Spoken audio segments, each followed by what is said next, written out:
हिंदू धर्म को सत्य सनातन धर्म कहते हैं। इसका कोई ओरिजिनेटर नहीं है। ये कब से आ रहा है कोई इसका पता ठिकाना नहीं। बाद में इसी को हिंदू धर्म के नाम से जाना गया। और हमारा धर्म भी अपौरुषीय है, किसी पुरुष के द्वारा रचना किया गया। वैसे ही हमारे वेद हैं 4। वेद जो है वेद धातु से बना है, जिसका मतलब होता है ज्ञान।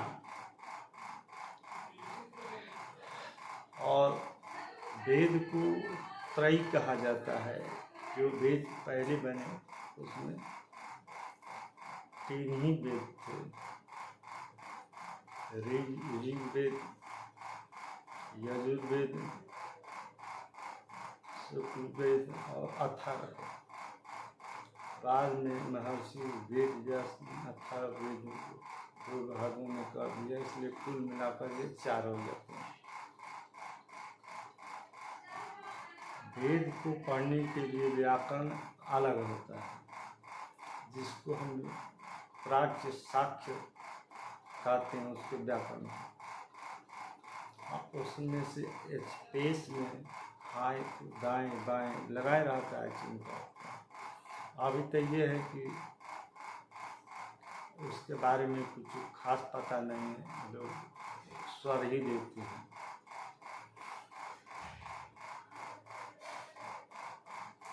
वेद हमारा अपौरुषीय ग्रंथ है। सिर्फ महर्षि वेद व्यास ने इसको 4 भागों में पारायण किया, न कि उन्होंने लिखा है। वैसे ही हमारा सत्य सनातन धर्म है, जिसको आज हिंदू धर्म कहते हैं।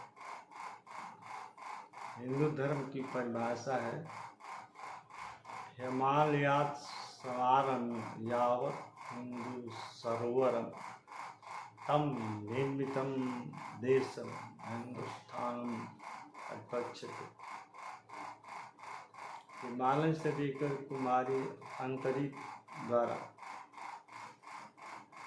जितनी ये जगह है, सब ये हिंदुओं को, उनको हिंदू कहते हैं। आज इसको हिंदू स्थान का हिंदुस्तान बोलते हैं, बाद में उसको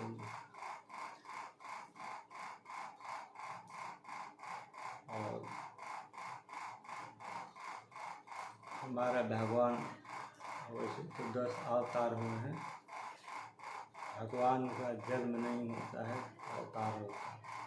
तो धर्म की रक्षा के लिए धर्म की परिभाषा क्या है, इसके लिए हमारे बीच में आता है, हमारे जैसे ही रहता है। जैसे भगवान राम और श्री कृष्ण जो ऐसे हैं जो पूर्ण ब्रह्म की ख्याति है, दोनों का एक ही मकसद है, इस सृष्टि को जो आदमी है। दूसरी चीज़ मैं बताता हूँ आपको, हमारे धर्म में 84 लाख योनियाँ हैं। ये 84 लाख योनि मतलब 84 लाख सर्किट हैं। अब उस सर्किट में से पृथ्वी की एक भाग है, यहाँ पर हमारा जो है आदमी का ही इस पर अधिकार होता है। बाकी सभी प्राणी जो है डालते हैं, सिंह, बाघ, गाय, सबसे।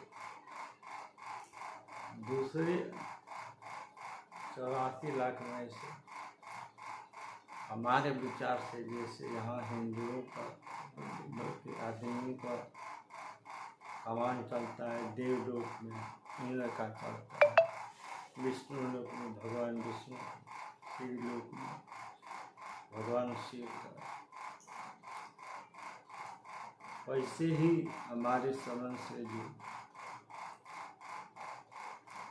जैसे मान लो सर्प है, तो वो एक ऐसा सर्किट होगा जिसमें सर्प ही सर्प होंगे, मनुष्य भी होंगे, लेकिन कमांड में सर्प करेंगे। हार जीत होता है उसके लिए भी है, वहाँ कुत्तों की कमांड ही करे, आदमी भी होंगे। इस तरह से सृष्टि बनी है। वेदों को ऊपर जाने के लिए भगवान शिव को ध्यान करके वेदों ऊपर निकाला। आप इसको आप जो है वेदांती शब्द आता है। वेदांती कहते हैं जहाँ से वेद खत्म हो जाता है वहाँ से उपनिषद प्रारंभ हो जाता है। तो वेद की चीज़ें ही उपनिषद में लिखी हुई हैं, वो कहानी योग की तरह हैं, उदाहरण सहित हैं, और उसको आदमी आसानी से वेद की चीज़ों को भी पढ़ता है। एक आदमी से हमने पूछा कि भाई वेदांती किसको कहते हैं? बोले जिसके मुंह में दांत नहीं हो उसको वेदांती कहते हैं।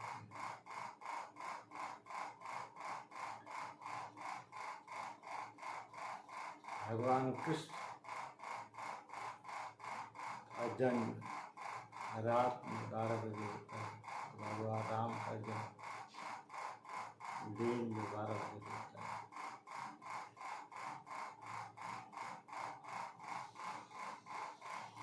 मंत्र महामणि विषय व्याल के मेटक कठिन वंक भाव। आप यदि चाहते हैं तो विधाता ने जो आपको वंक भी लिखा है ना, उस वंक में बदल सकते हैं अपने कर्म के द्वारा। जैसे शंकराचार्य अपने तो भीख मांगते खाते थे, पर उन्होंने शिष्यों को वेद के बारे में कहा है। एक बूढ़ा ब्राह्मण आया, बोला सुना है यहाँ को ब्राह्मण जो है वेद के बारे में पढ़ाता है। जो पढ़ सुन रहे थे उन्होंने कहा यही है हमारे शास्त्र।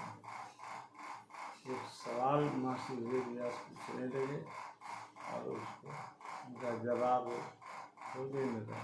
करते करते शाम हो गई, लेकिन फिर वो बूढ़ा आदमी बोला कि शाम हो गई, कल मैं फिर आऊँगा। उनके शिष्यों ने कहा कि हे आचार्य आप जवाब दीजिए, लेकिन पूछ लीजिए कि ये आदमी है कौन। बूढ़ा आदमी चार संगर जैसे आए वैसे दूध ब्राह्मण आया, उन्होंने प्रक्षालन किया, बैठाया, बोला मैं आपके सभी प्रश्नों का उत्तर देने के लिए तैयार हूँ, लेकिन आप बता दीजिए कि आप कौन हैं। उन्होंने कहा हे आचार्य शंकर तुम विजयी हुए, मैं ही महर्षि वेद व्यास हूँ और तुम्हारी आयु 16 साल की थी, स्थिति पर मैं 32 साल करके जा रहा हूँ। संत के लिए सब समान ही होते हैं, क्या धर्म क्या। आपने एक बार उन्होंने भिक्षा मांग रहे थे, ब्राह्मणी के दरवाजे पर गए और ब्राह्मणी के पास आँख से आंसू आ गए, उसको देने के लिए कुछ था ही नहीं। अंत में सूखा वाला खिड़की पर रखा तो उनकी झोली डाली। आचार्य समझ गए और उन्होंने कभी महाराज स्तोत्र का पाठ किया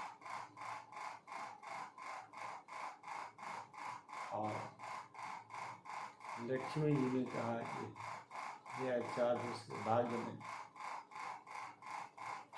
संपत्ति लक्ष्मी लिखी ही नहीं। उन्हें ये माँ लिखी है कि नहीं लिखी है मैं ये तो नहीं जानता, लेकिन सूखा माला डालकर इसने अपने पूर्व जन्म की जितने पापसन वो दिया है। अब ये धन की अधिकारी हो गई है और उसको धन संपदा दे। वहाँ पर महालक्ष्मी को भी रुकना पड़ा। घर में वो तो चले गए पाठ करके, आई तो देखे उसका घर सोने से एकदम बिखरा हुआ। आस पास के लोग कुछ इलाके के हुआ कम होने का ठिकाना ही नहीं। इसी को संत कहते हैं। आजकल गली गली में ज्योतिषी आपको मिले,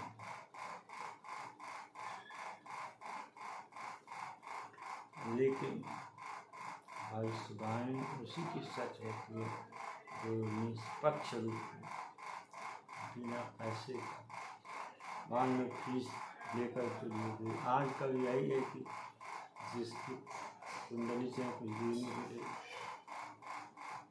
फीस बना हुआ है, कोई 3,500 कोई 6,000 देता है। वो तो जो है मतलब अपने काम के लिए पैसा लेता है, लेकिन उनकी भविष्यवाणी जो निरपेक्ष भावना से रूहानी लाभ से मतलब नहीं, उससे निकली हुई बात जो सत्य है।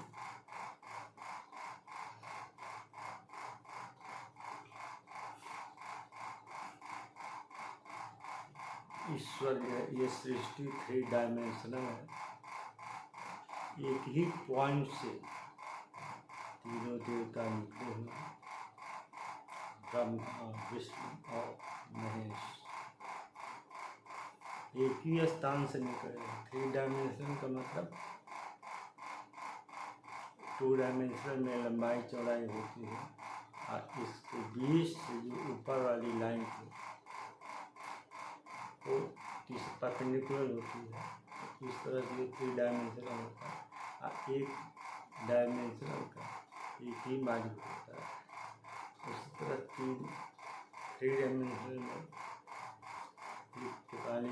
ब्रह्मा जो है, विष्णु जो है, भगवान शंकर है। आपने देखा होगा यहाँ पर ब्रह्मा जी का मंदिर बहुत ही कम, भगवान श्री राम का, कृष्ण का, दुर्गा का बहुत। क्यों? इसलिए कि वो कानून बनाते हैं,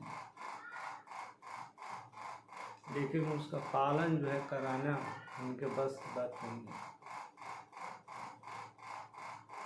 वो सिर्फ विधाता के रूप में जो है अपना खुश होकर के दे देते हैं। संसार में कोई भी शरीर है, होता है, जानवर है, आदमी, सबकी आयु है।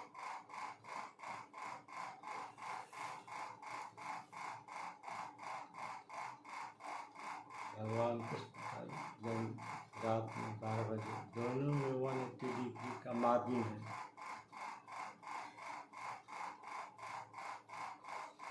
भगवान राम सीता हरण हो गया। देखिए यहाँ पर जो सीता है, लक्ष्मण जी को फल फूल लाने के लिए उस टाइम वनों में फल फूल सब कुछ अवैध, तब उन्होंने सीता जी से कहा, सुनहु प्रिया व्रत रुचिर सुशीला, मैं कछु करब चरित नर लीला, पावक महु करहु आशा, जबल करहु निशाचर नाता। ये सीता शक्ति थी, बोले कि तुम अग्नि में प्रवेश करो। छाया स्वरूप जो है सीता वहाँ बनी। लक्ष्मण जी भी नहीं जानते दूसरा, और उस छाया सीता को ही धारण किया है रावण। राजा जनकपुर में जो अपना पिनाक धनुष था, उसने सीता के लिए इतना जो है प्रण करना, देश देश के भूपति नाना आए सुनिया जो प्रण था। कुछ लोग कहते हैं कि राजा दशरथ उन्होंने बुलाया है, ऐसी कोई बात नहीं। देश देश के भूपति नाना आए सुनिया जो प्रण था। एक दिन उनके परिवार को पिनाक धनुष जो रखा था, तो उनके परिवार का कोई सदस्य जाकर साफ सफाई करके दीपक जला के पूजा का काम करो। जो सीता जी को भेजा, उनके बाएं हाथ से धनुष उठा और दाहिने हाथ से साफ सफाई करके राजा जनक ने बोला कि जब मेरी लड़की की भूजा में इतनी ताकत है तो शादी को इसी से करूँगा जो कम से कम इसके प्रत्यंचा को चला सके। रावण जैसे वीर कितना देवता भी मनुष्य के रूप में है, लेकिन किसी बहुत सहायता 10 कई बार 10,000 वो जितने आदमी हो तो उतनी उसकी लंबाई बढ़ती जाती थी। अंत में भगवान राम विश्वामित्र मुनि की आज्ञा से जा करके मैं उसको प्रणाम किया और प्रत्यंचा चढ़ाते समय टूट गई थी। भगवान शिव जी का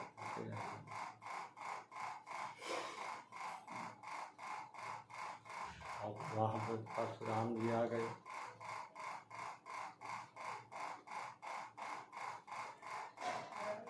किसने इस धनुष को तोड़ा है, मैं उसको जान से मारने एकदम ये जनक उसको बाहर निकाल, मैं मारूंगा। ये अनावश्यक क्रोध था। पहले तो ये वो समझ करके रखे थे कि इसको चढ़ाने वाला कोई है ही नहीं इसका प्रत्यंचा चढ़ाने वाला कोई है ही नहीं,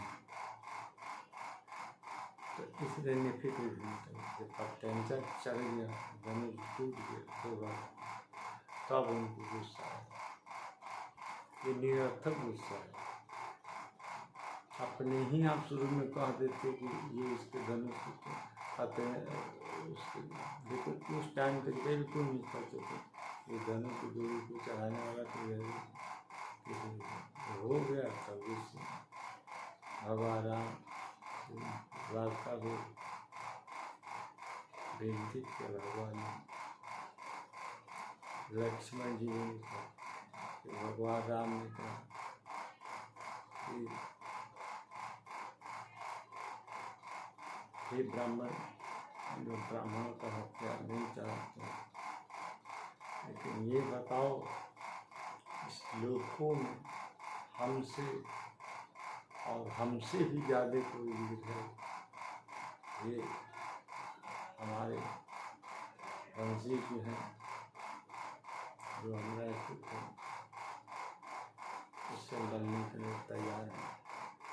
यदि काल भी आ जाए तो भी हम लोग भागे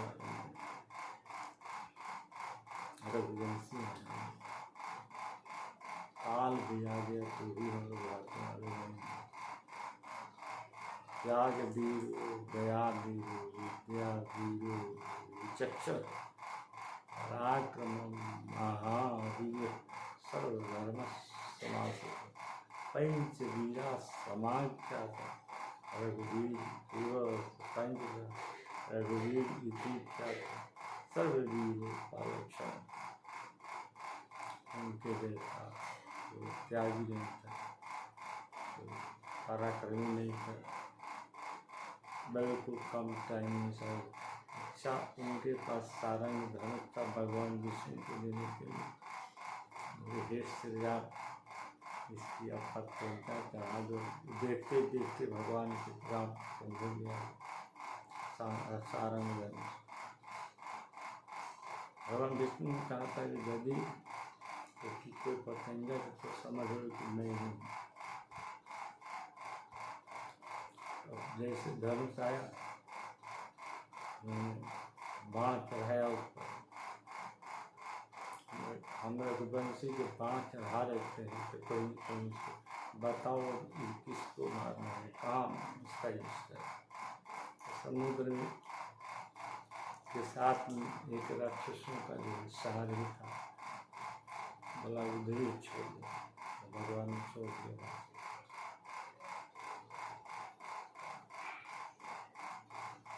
याद रखिए भगवान श्री राम अवतार होता है अवतार का मतलब ऊपर से नीचे आता है हमारे लिए। लेकिन दुर्भाग्य ये हो जाता है कि सब कुछ समझते हुए आदमी में लोभ, लालच और बहुत से अवगुण होते हैं। सब जानते हैं कि शरीर कच्चा शरीर है, एक दिन खत्म होने वाला है, फिर भी लालच जो आदमी को गर्भ में डाले हुए। कोई चीज आपका है ही नहीं संसार, सब टेम्पररी है। आज आपके पास होगा और आपके खानदान के पास है, कोई भी धर्म आपको मानवता ही सिखाता है। आदमी उसको कहना गलत बात है, जो नकामा से आदमी को मानवता ही सबसे बड़ा धर्म। सभी धर्म सिखाते हैं कि हर जीव का दया करना होता है।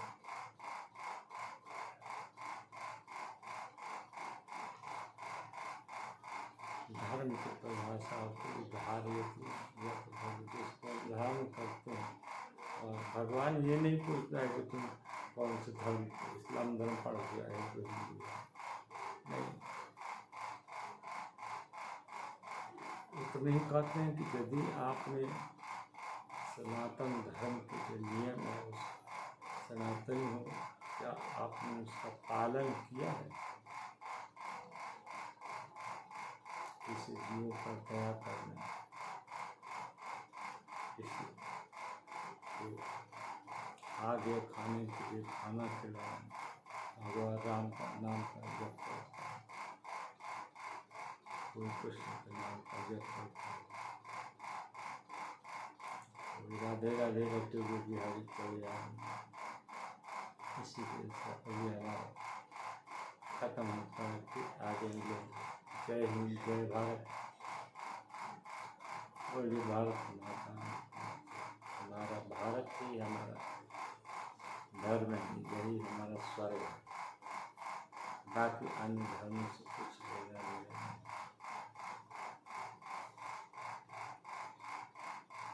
सब आदमी बराबर होते हैं। अगली बार नहीं करता फिर आपके पास आए। जय हिंद, जय भारत, जय राधे कृष्ण, जय सीताराम। काल महाकाल भगवान भगवान